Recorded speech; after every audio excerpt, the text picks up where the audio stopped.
that is quite cute. I've never seen anything so small. You can just put it in your pocket.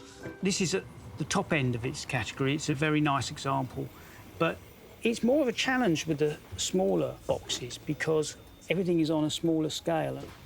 So, no pressure. Yeah, I do appreciate there's no pressure there. It's over to you then. Thank you very much. Cool. Yeah.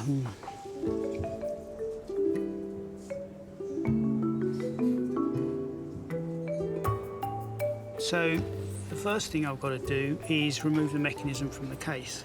Now, happily, the little screws that hold in the mechanism are just here. Now, we've got to be quite careful here, because if I drop it, Betty will be very cross. So we put the case aside. So the first thing we've got to do is remove the comb. The comb, crucial to producing the sound, is extremely delicate. And there you go, it's off. So I can relax a little bit, I can be a bit more chirpy now.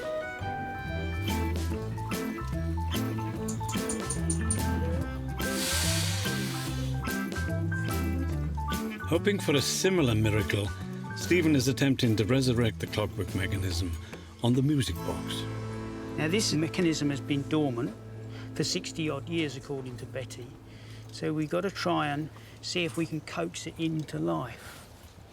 I'm going to put a little bit of light oil on a brush and tease it into some of the moving parts and the bearings to see if I can't dissolve a little bit of the congealed oil that is spoiling the magic. So I'm just going to apply a little bit of pressure with my fingers on the cylinder. And there we are, look at that.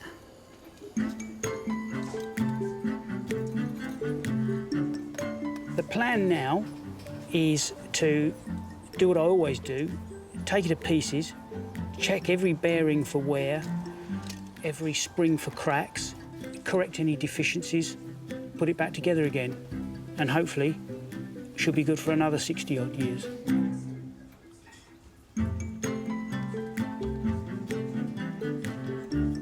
Crucial to getting this music box playing sweet music again is removing the decades of grease, grime and dust from the components. One of the occupational hazards with this job is that you live in a semi-permanent fug of soap, metal cleaner, ammoniated clock cleaner. There we are. I'm pretty happy with that. Stephen Kember is gearing up for a huge challenge on the tiny music box, straightening the pins on the cylinder that play the notes on the comb.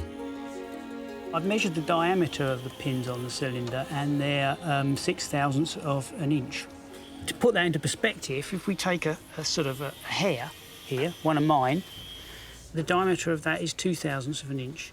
So my hair is 1/3 of the diameter of one of these pins, which is pretty small.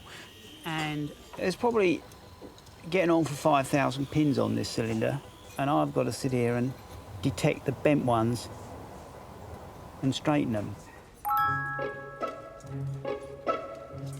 It's a bit of a time-consuming fiddle to do this.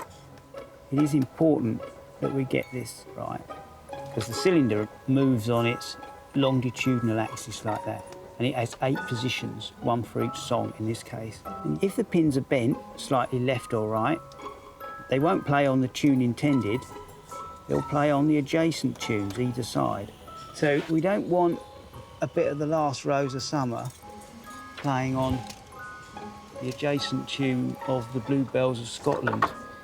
It tends to sort of degrade the performance.